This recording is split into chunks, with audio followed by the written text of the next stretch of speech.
Joe, what's up? Um, say 420, huh?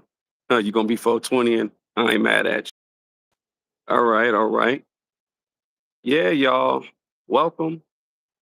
Welcome to the set. You're now rocking on the West for real. And I figured, yeah, it would be an appropriate, the right time to resurrect this book. If you guys haven't got it, or if you don't know about it, y'all see the title.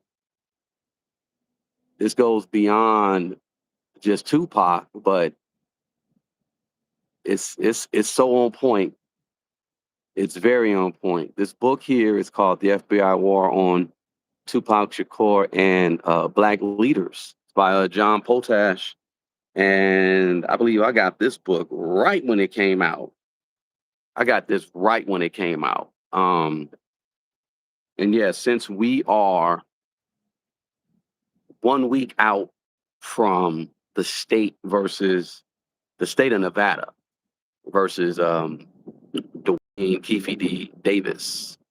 And I think it'd be an appropriate time to talk about what's really going on with this case because I'm finna call it out. It's a bunch of BS. I'm gonna call out the BS too. But before we do that, y'all hit the like button or something. I got likes in here. That's what's up. Before we do that though, like it's very important to really, you know, really get into the history. What's up, Brett? Let's get into the historical. Well, first off, this book is just it's full of so much knowledge. It was forwarded by Pam Africa and Mumia Abu Jamal, and the after forward. I'm sorry, the afterward after Fred Hampton Jr. Um, as you can see. Um, Now, this book basically it says it reveals insider statements of how the FBI has continued COINTELPRO, including against rappers, U.S. intelligence attacks on the Shakur family, uh, the Abda, the Lumumba, Mutulu, Afeni, Zayed, and Asada, opened a window to the attacks on many leftist black leaders. Tupac led the NAPO, the New African Panthers, which replicated the Black Panthers. Now, evidence of the last 5 U.S. intelligence attempts to unalive Tupac before his actual death. It also has an FBI counterintelligence COINTELPRO leader framed and attempted to unalive Tupac's godfather, the LA Black Panther leader Geronimo Pratt, before covering up the unalive evidence. I mean, the unalivement of Huey P. Newton, the Panther, one of the Panthers founders, and the bombing of environmental leader Judy Bari. This gets deep. This is not just, like I said, it's not just about Pac. It's deeper than Pac. Even this case right here is deeper than Pac. This case, from what I see with the first week, it's on some love and hip hop ish. If you really want to talk about it, I thought I'd never see a case where they're mentioning this guy just mentioned Marcus Houston. I thought I would never hear any instances of like Marcus Houston and Tupac.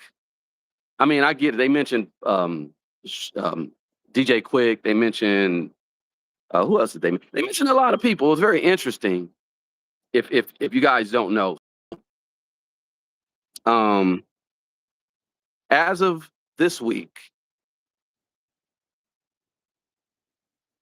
so far this week, the state they've been walking the jury through like a step-by-step timeline where they brought in the Las Vegas Metro officers. They brought in crime scene folks. They brought in a medical examiner and people that were around Death Row Records at the time. There were like nothing really surprising. It was like I said, it was a lot of like love and hip hop moments If you really, I'm talking about like when I say love in hip hop, I'm talking about just the drama. So there was nothing really surprising this week. Basically, I mean, the one thing we can't say, Pac's family was in there. They got emotional when they showed the autopsy photos, which was it's very sad. And those photos been floating around for some time. People they couldn't authenticate it in the hood or on the internet when it got to the internet. But yeah, when those images were shown, Pac's family they got emotional. And then the defense is pretty much leaning that Keffe D, he basically just profited from all this and telling interviews and writing his memoir, basically saying he's full of ish. You know what I'm saying? And the state, they're basically saying um, it was a retaliatorial hit. And, you know, Keffe D didn't do it, but he set the play. He set the motion. What's up, Jag? What it do? We are we're in the building. We appreciate you being here. We just going off of what the case has been going on for the Keffe D trial, just kind of going over a few notes. And like I said, there wasn't really nothing too crazy that happened to this week because we're week one, as you know, as you're aware. And I'm just gonna kind of get everyone to kind of like take a seat back and dismiss all the drama and the love in hip hop, the theatrics, it's a lot of that, but no one's getting down to the nitty gritty. So I just brought to everyone's attention this book by John Potash, the FBI War on Tupac Shakur and Black Leaders. Yeah. Now, from what you have seen or heard with this case, have you been following it, and what you've been, what have you been observing? Well, I've been doing my research. We got the weekend wrap up tonight, so Yeah. I really want to not go too far because I know we're going to spend some time really fleshing some things out. I've been listening to testimony. I've been watching the different witnesses who have testified this week. I've been watching them just piece by piece. You know, I Yeah. I see what's going on in the courtroom. The DA is doing what the DA is doing. The defense attorney is doing what the defense attorney is doing. But I'm really just paying attention to the witnesses and what they're doing on the stand. Everyone has been prepped really well, Yeah. which is why a lot of what I see happening isn't making sense to me. I was just watching Reggie Wright's testimony. That to me Hmm. is, Hmm. yeah. But I see what everyone is really busy trying to do. They're trying to create the narrative. This was just some hood stuff. It's no deeper than that, Uh-oh, no hold on. bigger than that. Hold on. My device is overheating. Give me 1 second. Go ahead. Keep going. Oh, sorry. Um, they want to sell this narrative that this was just some hood retaliation crap. There wasn't a deeper meaning behind it. There wasn't anything bigger behind it. This was just a bunch of gang related, you know, hood stuff. That's what Right. they want to sell. And it's funny because the one thing that's becoming very consistent is that almost everybody that has testified this week either has some affiliation with the police, is former police, or was an informant at one point in time. Or do I got that wrong?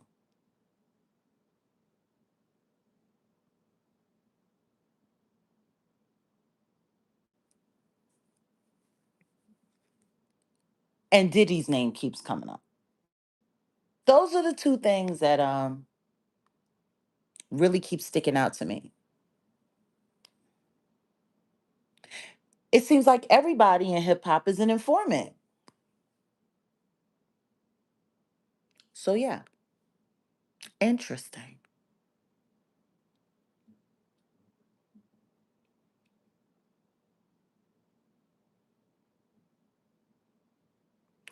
And salute to the chat. I see when people type in Jag, I see it's still coming out as me.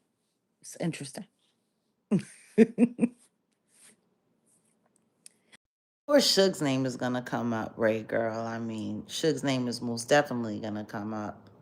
He was in the car, and he was the closest attached to Pac at the time. He was his bondholder.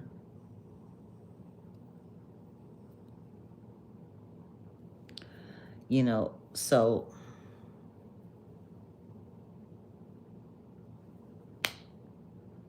yeah, guys, I'm not sure what happened. I think we're having um, a heating issue. So it's just me here with you guys.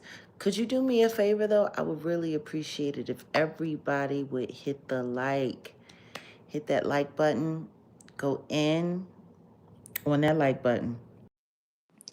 I need y'all to go at that like button like it is a something that stole money from you, whether it be a loved one or an ex-partner or just a neighbor with bad manners. Please go in on that like button. My bad. Go ahead and keep going. I'm listening. I had to retreat because yeah, the phone, I guess is well, I just got it off the charger, so I shouldn't have went live. You know how that go. But yeah, keep going. About you know, you were just saying about your analysis of what you saw and just the No, theatrics. well, yeah, but I mean, everyone's an informant. Or is it just me? People are saying in the chat, they're noticing the same thing. A lot of people have been doing a lot of informing. This person is informing on this person. Person is informing on that person. There was somebody that was informing on Keffe D, and then when Keffe D got caught up, he became an informant, and he became an informant, and yeah, just a bunch of snitches. They just calling it Snitchgate. So I don't understand with all of this police interaction how nobody saw any of this coming. Um, I was listening to the testimony from the guy who took the picture, who was just some guy. Even though he said that he did have association with, people from death row and with from Pac because he sold cars and even his story to me, it just seems a little fantastical. I don't know. But he's the one that took that famous picture that we've seen of Tupac and Suge right before the shooting. Well, the incident. And was following behind them. Yeah, it's a lot. It's a lot of Yeah, nothing. yeah. Can you hear me fine? Yes, I can hear you.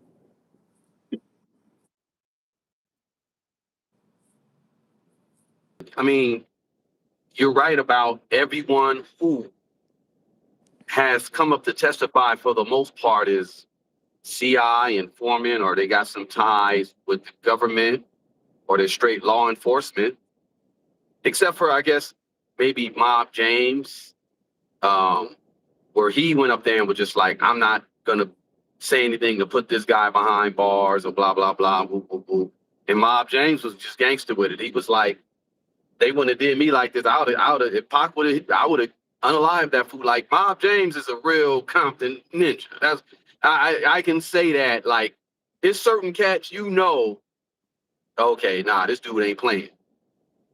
Mob James is one of them. Now, you know, um, he's probably the only one that I'm looking at like, okay, I mean, I get it. He's just sticking to the code. And he's even saying like Keffe D is kind of sticking to the code when it comes to, uh, him not necessarily snitching, but he sure said a lot. They played the recording for his proffer deal, and man, he talked about the beatdown. He was talking about other uh, gang members. He mentioned Foxy Brown. He talked I about know. Zip. He was giving it up. And I saw today he was praying, like when they were playing the I believe what was going on is today. Okay, the journalist guy, I believe he was yesterday, right? I mean, not the journalist, but the photographer guy. Was he yesterday? The one you said that took the picture, I think, or was he today? I think he was today. Yeah, okay. You're right. And then they brought on the producer for that BET documentary that they had on the Tupac unalive, what they call it. Yeah. And he he was talking about, God, what was the point I was trying to make?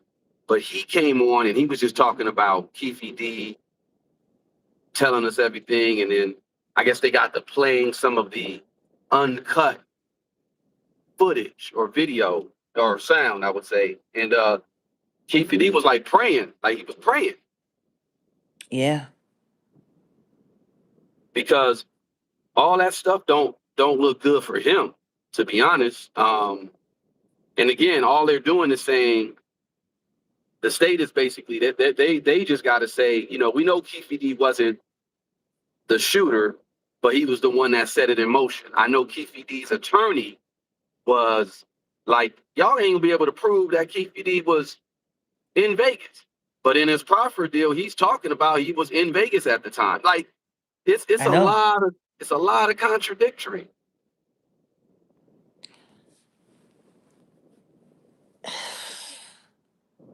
Too That much. book that you showed,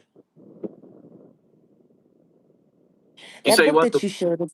the book that you were just showing everyone. If I remember Yes. correctly, it was highlighting that it was most likely that the government was involved in what happened to Yeah, Tupac. his book basically does a historical analysis that links Tupac Shakur to broader patterns of government surveillance. Hmm. Like the book basically it goes and talks about the line of procession when it comes to who Pac come from. Pac was raised by Black Panthers, and he was what? He was supposed to be basically groomed to, I mean, Carry shit. on the movement. Exactly. Exactly.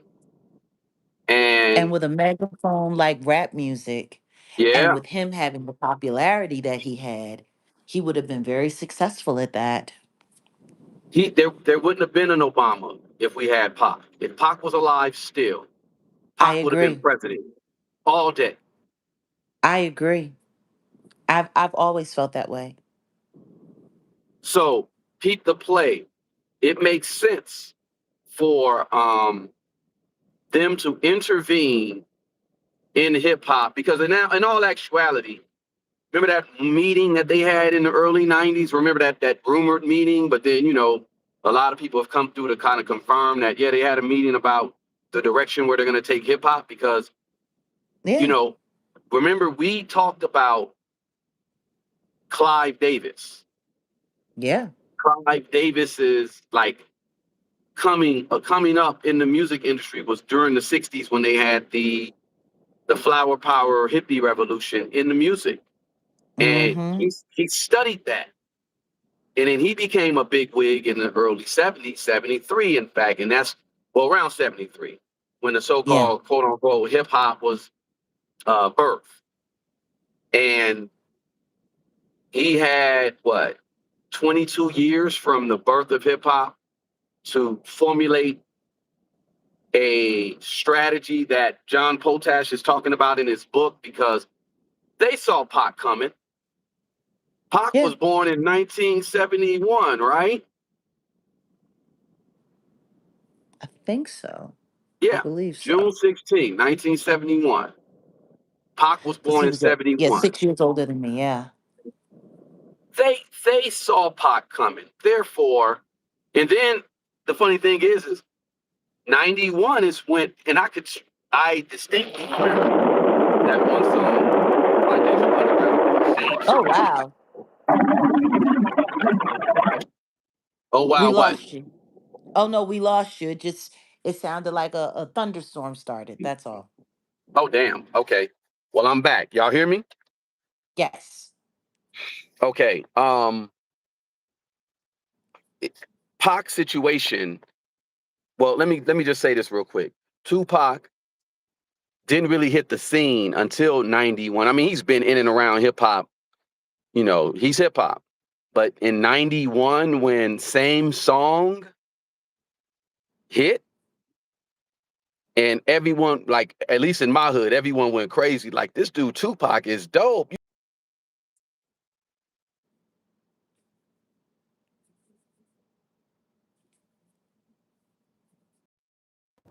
the fifth grade. And then the next year they had the same song with Tupac as his debut. Now, people don't know, and I've said this before, Mo Preem was the first real big rap star when he did the song with Tony Feels Good. That was him. Mo Sadie's the mellow, Yeah.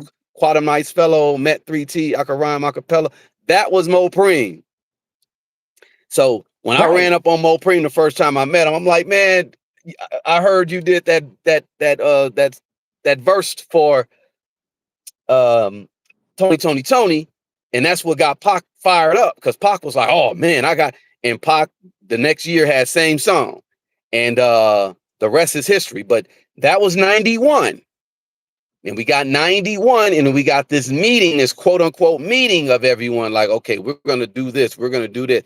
Who else had they start around 91, 92? Puffy, Yeah. right? Well, yeah, I mean that we're talking Uptown Records, Are and you he there? was I just can't hear becoming. you. Yeah, I'm here. Can you? Hello. Okay. Can y'all hear me? Let me just check, because Jag's not saying nothing. I'm not I hearing can hear nothing. What's going you. on? I can hear you. You can't Okay. hear me. Well, I'm right here. Can y'all hear me? Just let me know. Put a one if you all heard everything that I had just said. I'm not getting no feedback from Jag or nothing.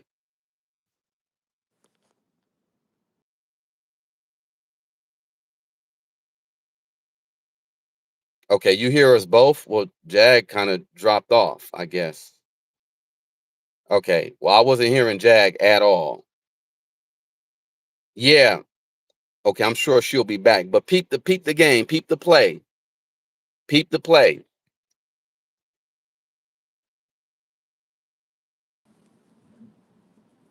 All right. Jag, you there? Can you hear me now? Okay, I Hello. still don't hear her. Do y'all hear her? It's funny how they try to interrupt this lesson when we really finna connect some dots.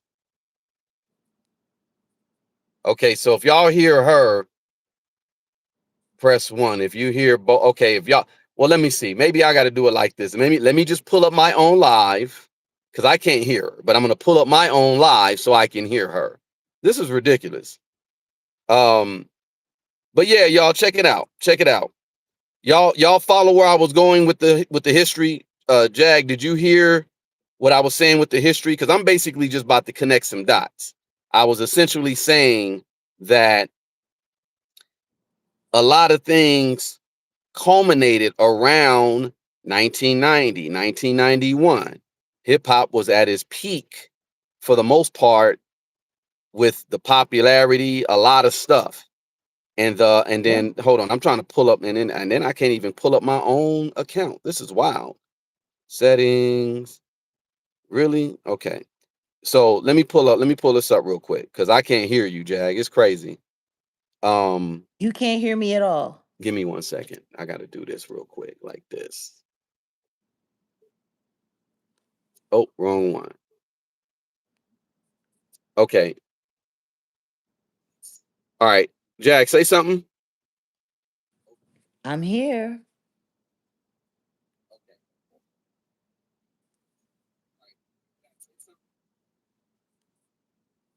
Can you hear me? Okay, I don't hear Jag either. I don't hear her. I don't hear her. Just FYI. I'm listening on my live and I don't hear her. So if you are there, Jag, because I guess they said they can hear you, but I can't hear you. I don't even hear you on my live. That's crazy. If you are there, 'cause they saying Everyone in the chat can if hear you the are both of okay, us. I hear you now a little bit. I guess I can hear it. They are really trying to disrupt. Okay, I hear you now. All right, you hear me? Hello? Say something, Jag. I think I'm gonna drop down and I'll just be in the chat. Okay, it's And really low. Got it. All right, I think I got it. Give me 1 second, y'all. Give me 1 second. I think I got it. This is real crazy though, how things can get okay. We're gonna reset. Say something, Jag. mic check 1 2 1 2. All right, there we go. All right, here we go. Here we go. Yeah, I'm like, what part of the game? What are they doing? Okay, let me pick it up right where I left off though. But Jag, you was hearing the connections that I was making in regards to Pac's popularity and And his the relevance. timing and his relevance. The timing is very interesting. 1990, 1991. Um, this was Pac did Juice in 92. So he was already a hood star with the same song. Like people were already rocking with Pac then. Like, Yeah. oh, who is this dude? Tupac. Right, same song. And then he came with the movie, and then it was Tupacalypse Now. It was like, here come Pac. And trust me, the government knew. The government knew who exactly this man was, his background, what he stood for, what he was about. The government knew. Therefore, the play was set, in my opinion, then. And like I said, Puffy, Puffy being connected to Clive Davis, Arista Records. It's funny because Keffe D, he called Andre Herrera. He said Andre Herrera. I was like, oh, who? Andre Herrera must be a soccer player. Bless Um, his heart. but Keffe D, that I tell you, that D is for dumb, da dum dum. But anyway, I'm just putting the play like this. I'm putting everything in motion so everybody could. I'm lining everything up so everybody can see the play. They saw Pac coming. There's always a a a target on the Black Messiah. Let's just say it like that. Pac Indeed. was Pac was the hip hop Messiah. He was perfect. He was a Panther. He was charismatic. He was intelligent. He had a look the ladies love, right? And if they would have just said, all right, let's leave this dude alone. I told you, Pac would have, number one, probably would have ran the industry. We definitely would have ran the music industry, and he probably could have went for political power for sure. They had to stop it. So I'm not buying this whole notion of Tupac and these Bloods and these Crips playing around, whoop de whoop wop wop, um, um, them going after Tupac because he was involved in some street mess. I'm not buying it. I implore everybody to get this book and read this book and really understand what was going on behind the scenes. Go ahead, Jack. Well, no, I mean that's what they want. They want everyone to believe. It was just some street stuff. They want everyone to believe it was just foolishness. Let me tell you something. When I saw Craig Mack's widow sitting over there in a chat room talking about, oh, it's not that deep. It's just some street stuff. And I'm sitting there like, you're married to a cop, ma'am. You're married to a police officer and you know better. They're working too hard to try to create everything to live around this only street agenda foolishness. It's not. The thing is, for those who can see, they'll be able to see it. But because of the way things are, so many people will be quick to just dismiss it and go along with the curated narrative. Literally, someone just Right. popped up in one of our comments I saw just like a couple of minutes ago, talking about she lost me when she said Suge wasn't no boss. And my thing is, it's not that I'm saying that Suge Knight wasn't No, deemed Suge, an Suge authority was figure. somebody. Yeah, Suge was somebody, but he ain't what everybody thought he was. He's And you not, right. He wasn't a and right, go ahead. no. The commenter basically was just a hater. Like the commenter is stuck on the celebrity worship The mind trick, if approved you ask me. narrative. Listen to me, up until Diddy was being investigated, everyone was willing to say that Suge Knight was a much more monstrous and destructive figure in hip hop than Diddy until the investigation started coming. Everything started popping Yeah. over. The rumors stopped being just rumors and started having real validity. Once that happened, Right. everybody was like, oh wow, Suge wasn't nowhere near as bad as Diddy. So Nope. once again, people keep running with the approved narrative. And like I was saying, when you look at where Suge came from and when you look at who he was involved in, you can tell he was assigned, he was given a certain hierarchy, he was given a certain, like, come on, all of these people snitching, all of this stuff going on, and we're supposed to believe that everybody wasn't working on a script. Right. As much trouble Right. as Suge had with the police,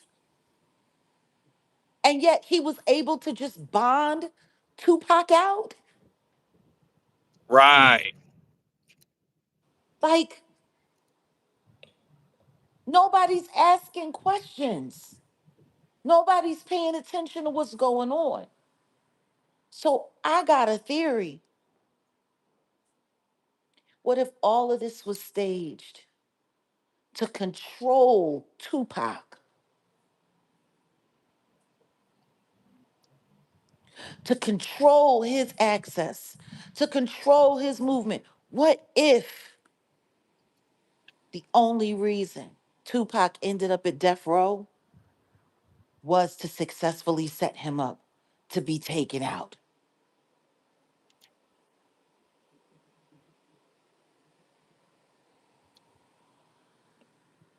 That's a big what if. And that the in that theory that you got though, That's a big what this if. book backs it up. This book backs it up. And look, I can't. We can do. I can do a straight up members only, just talking about because he cites his sources. Every like this is like my man. Look, when you do stuff, you research. I'm a researcher. I'm not just gonna go check one, two sources. You got to check 7 sources just from that one. You might have to, like that's how you do it. If you're gonna put something together, you got to be thorough. This is a very thorough book, and it has a afterwards by Fred, Chairman Fred, which is cool. It's nice. But what you're saying, Jag, about them trying to control him. See, I think people also forget because this also got scrubbed from the internet. Hmm. Where Tupac let it be known that Quincy Jones propositioned him. So Oh yeah, Quincy he made it Jones, very Quincy clear. Jones controlled. Yep, yeah. Quincy Jones controlled a lot of people and knew secrets. Mike, I mean, Quincy Jones. Y'all look at Tevin Campbell's relationship with Quincy Jones. But anyway, supposedly Quincy Jones propositioned Pac and said, "When you gonna let me get in that ass, Pac?" And Pac said, "I don't get down like that."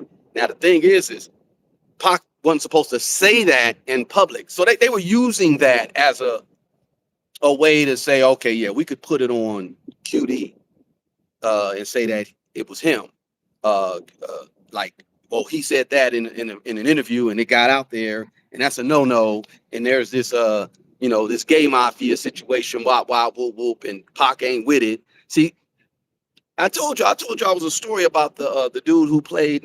Well, he didn't play him, but he what's my dude name? I keep calling him by his OG street name. His name was Top Cat.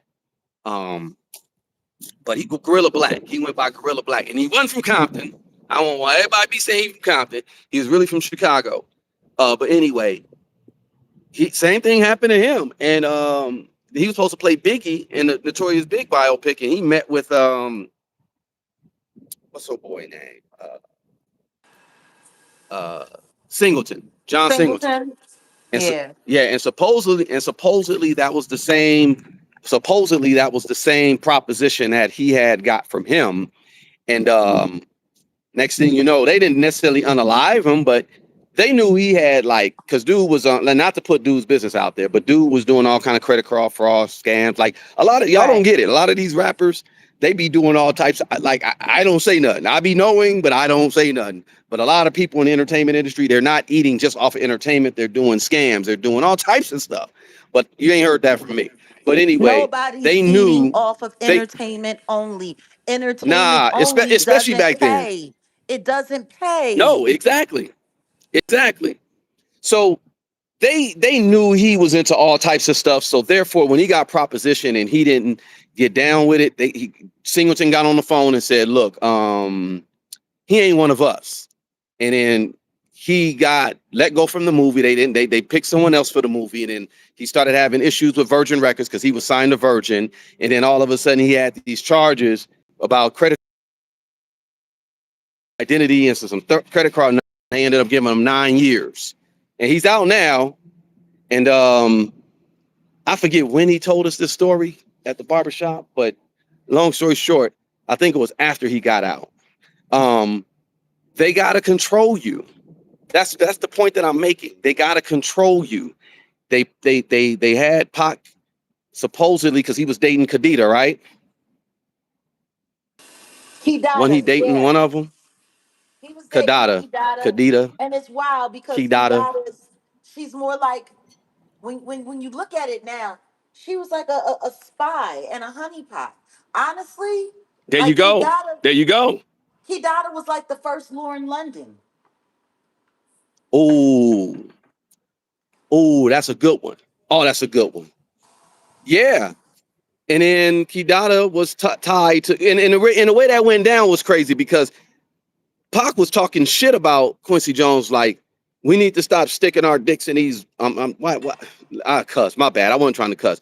He said, we need to stop sticking our, in these white, and making more black babies. And then Quincy Jones or Kidada got at him, and then they started kind of, talking or whatever. And then that got him into that whole circle with Quincy Jones. And supposedly Quincy Jones propositioned Pac, like, Just like when you gonna Lauren let me get in London that got ass? Nipsey, who was not Got trying to Nip? do boom. Yep. Same play. Same play. They gotta control you. They gotta get somebody that's going. You gotta have a handler. You have to be assigned one of their handlers. That's pretty much what that means.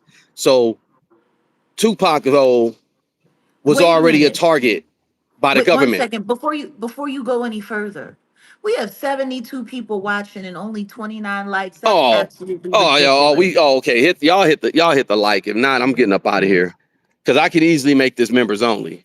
and I don't mind sharing it with the members because in all actuality, I might go deeper as this trial goes forth. I might just go deeper with my members with this book, if y'all with that, because I wanted to see. The thing is I'm not gonna get on here and say, oh yeah, Keffe D mentioned, because he mentioned Foxy Brown, he mentions a bunch of, he even mentioned Mello. Shout out to Mello. Money. That's why Biggie said, money, hoes, and clothes, all a brother knows. I always wondered why. Well, of course, Mello was a Compton rapper. In fact, Mello was on the song that I produced with my boy, um, Special, Hood Function, with Special and Oh, Menace, and cool. Mello. I got Mello on it. So Mello is cool as hell. Mello's a cool dude from Compton, a real Compton dude. And Keffe D mentioned Mello. He's like, yeah, that was the only time I was in a video when I was with Mello. I'll try to keep it low key. But shout out to Mello. But I'm just saying, I didn't get into the trial to get on here and be on some chatty patty talk about I really wanted to see if they were going to implicate who really assassinated Pac. And it wasn't because of no gang violence. It's deeper. They're making it seem like it was a retaliation, like it was one dude. But you got all these police involved. You got all these Lot of people, government police. officials involved. You got a lot. It's not some niggas on the street, y'all. It ain't some Negroes it ain't some gangbangers. Y'all know who it is. I mean, debate me or not, So regardless to what, I'm just tripping on how they're really running this on the people. Like the people are just, and I guess everybody's eating it up. I don't know. I think people are so busy just being caught up in the fact that finally there's a trial for Tupac, that finally that they're just willing to accept whatever they're going to get and hoping that they get some kind of salacious gossip, whatever that they can use for content. Like I feel like that's just where people are right now. I think Yeah, people are just they're totally gonna miss it. I don't You don't have this many mention of this many people having proffer deals and being snitches and being CIs on the hook for getting caught for doing stuff, and the police didn't know none of this was happening and didn't take any kind of safeguards or safe measures. Like there's it's just too much. It's too much. We got to to be careful how we talk this about being, this stuff. yeah. Well, of course, that's why I said I'm gonna really just get. I'll dedicate a members only every week while this trial is going on to kind of just compare and contrast, because they're not connecting the dots like how they should. Well, And our right now audience is they're intelligent enough to know. laying out a narrative. And I think the Right. reason why they have it set up the way they have it set up is because they want to make sure that they're in control of the narrative this entire trial. I see that. I see that clear as day. They want to be in absolute control. They want to make sure that once this thing is over, everyone is looking in the direction that they want them to look at. Now, I know a lot of people, they're getting all excited and they're getting all hot and bothered at the idea of Diddy being implicated and Diddy going to jail for it or staying in jail for it or whatever the case may be. I Yeah, it's gonna be, yeah, I'm gonna shut my mouth right now. I'm gonna be quiet a little bit. I'm gonna I'm gonna talk a little bit about that bullshit Diddy stuff too, with members though, because y'all do remember we were talking to Derek Lee Cardello Smith, and this whole Diddy situation, Diddy should have been caught up on Rico.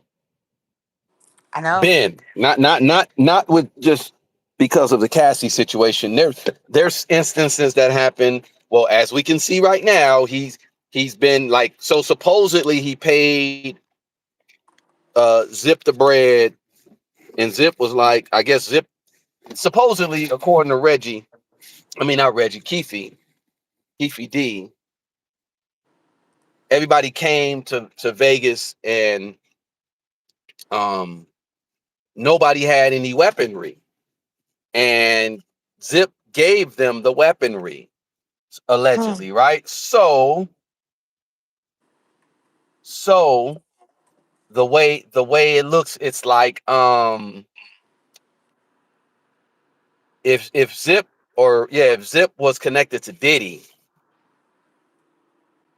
and the FBI been knew about this, because even in Greg Kading's book, Murder Rap, I think that's what it was called, right? He kind of alluded to a lot of the stuff that Keffe D was saying in that book.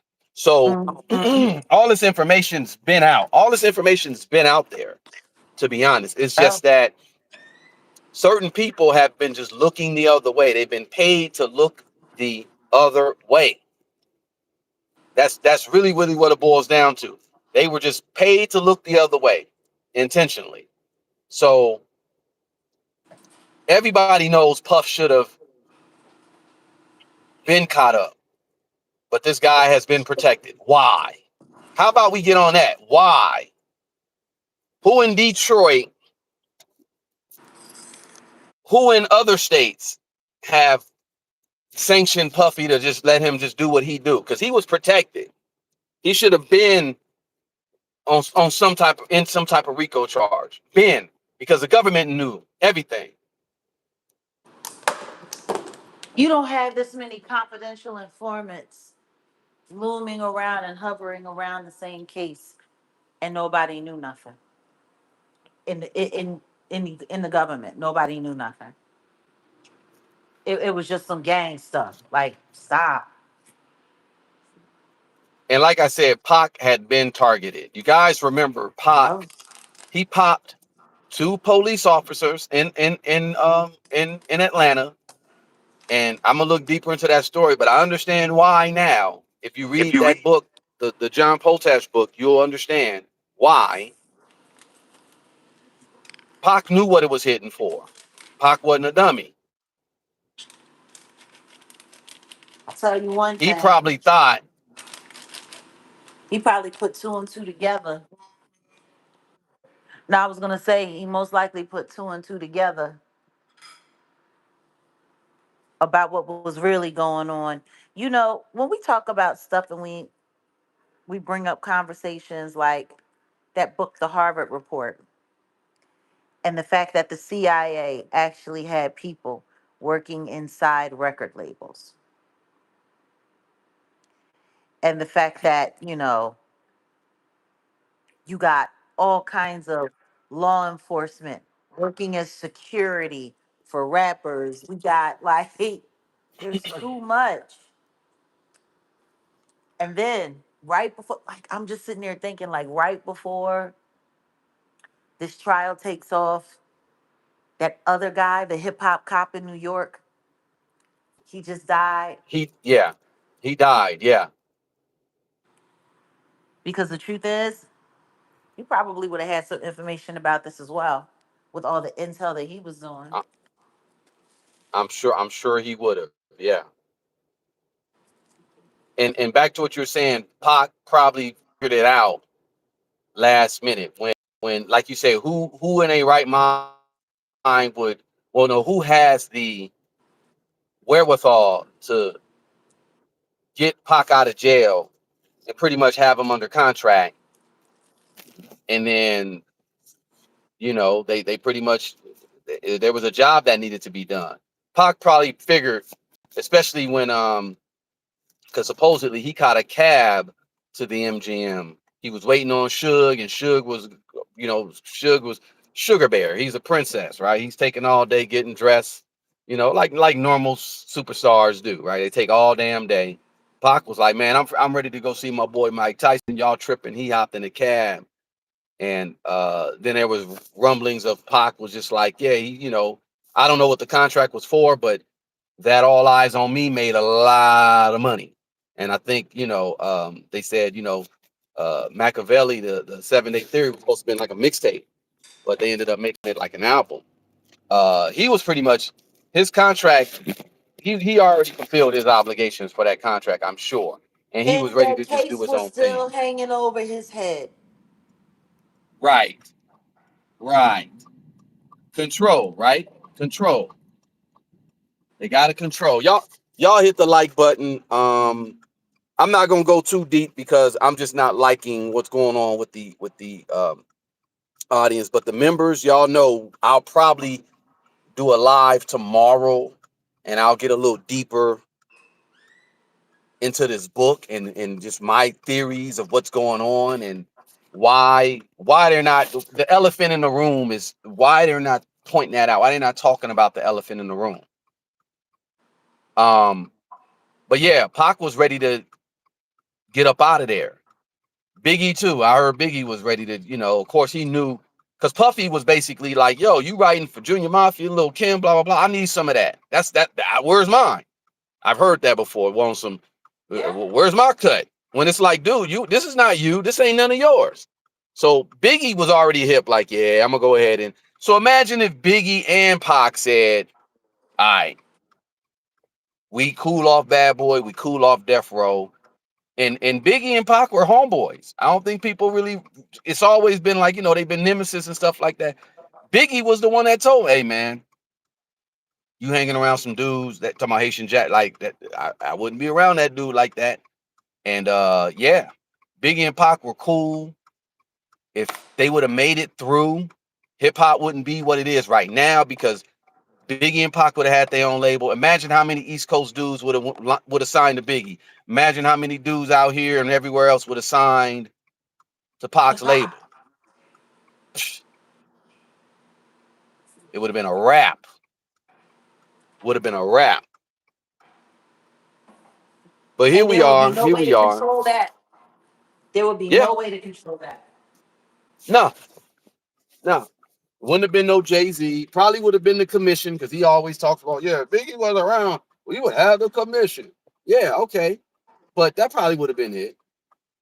Pac been called Bubble Lip out. Pac knew.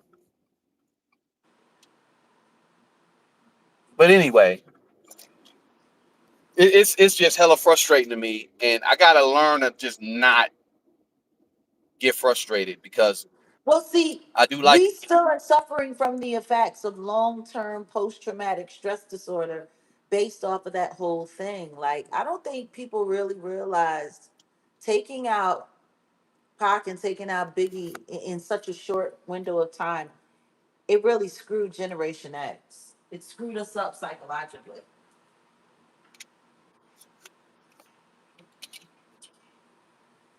It did.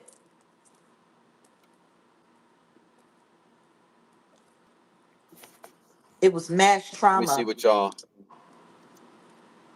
Thank you, Maria, for becoming a member. Appreciate you. You're a West Sider. Yeah, we're gonna get deeper into this whole Pac stuff. Every weekend, I'm likely to just go ahead and just let's just get on this book and let's talk about what's happened with this trial so far, and y'all will really hear what because I got some very, like I said, I even think me just having firsthand knowledge of Biggie being in Southside Hood after Pac's death, I should have made that member zone because I don't want nobody using that, but it is what it is. Because thank you,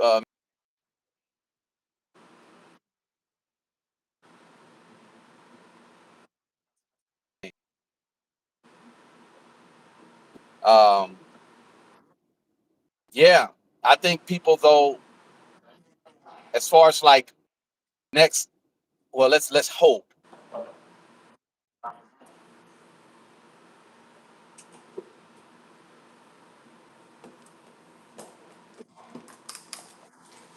we we gotta really take a to protect artists. Uh, in fact, I'm gonna reach out to Adrian Gregory. That was Pac's first manager. Um, because I got to get him for Setting the West Part 2. But I think it would be dope for you to talk to him. Hmm. I think it would be dope if you talk to Adrian Gregory, and he's real cool. Shout out to Adrian Gregory. He was actually, my guy that I talked to, my other producer buddy. He was managing them too. He was managing a group of cats from Watts, my folks, man. So we got to really start getting into the real deal history of these artists, because I think Pac had a group of good people around him. Adrian Gregory and who was that lady who was rumored to have had sexual affair with, or relationship with Pac, but that's that's just a rumor. Um, but he had good people around him, and eventually he got fed to the wolves.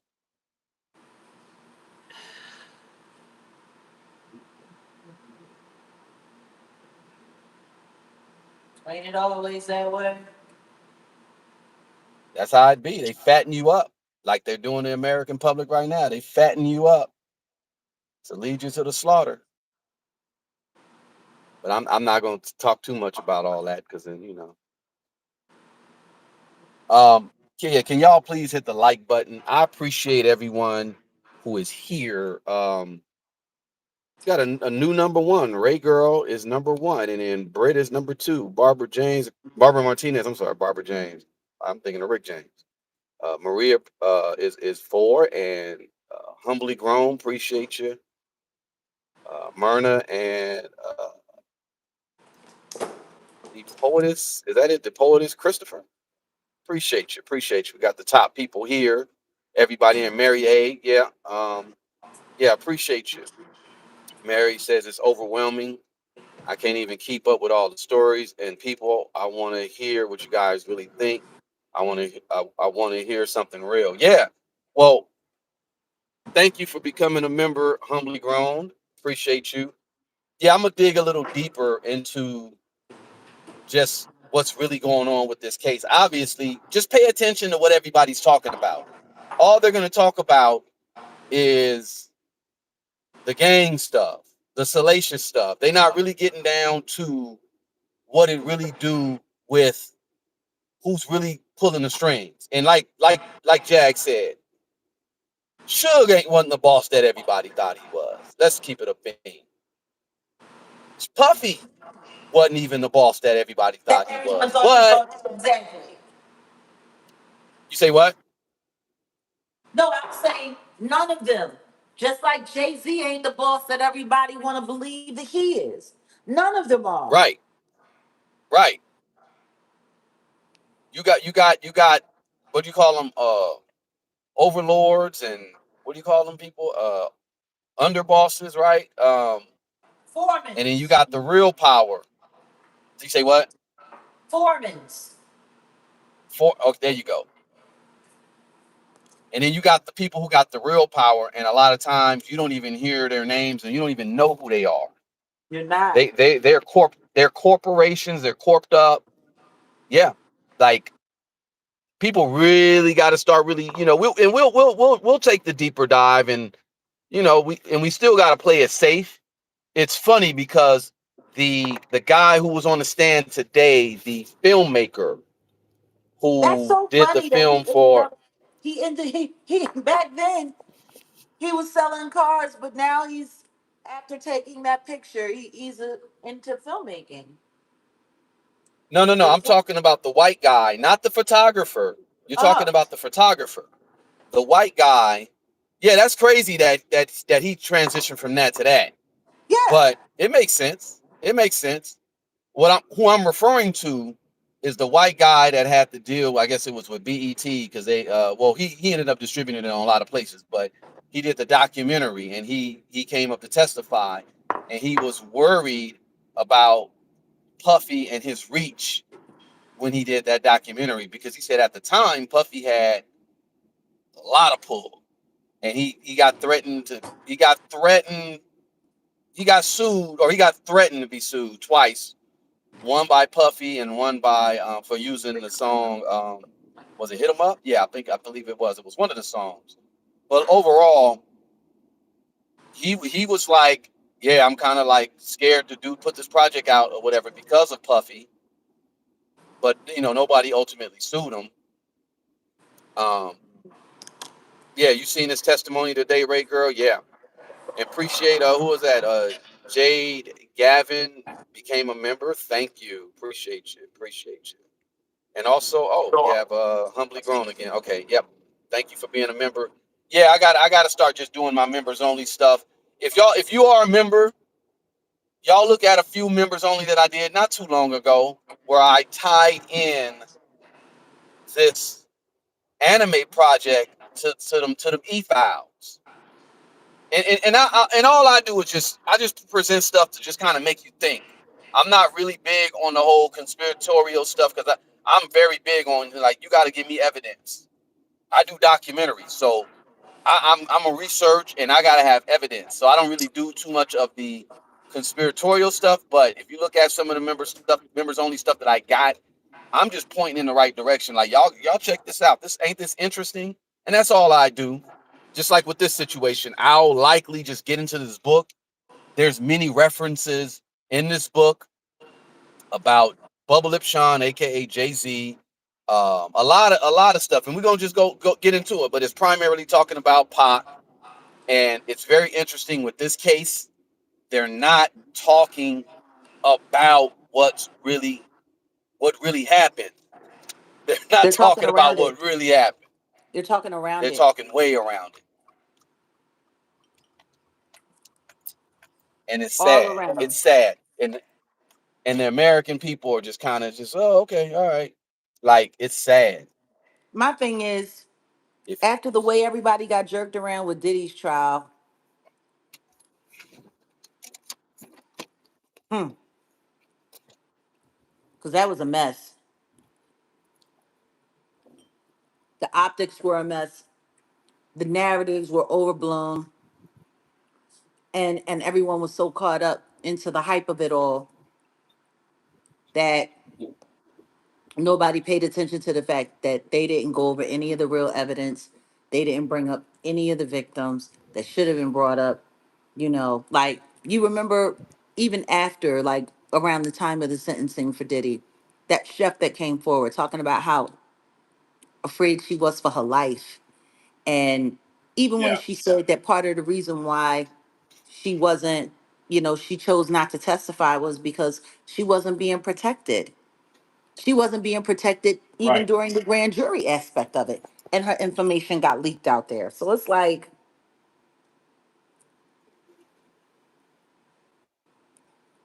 this whole situation is gonna be interesting. It's week one. They setting the stage. Got We'll see about what what, happens.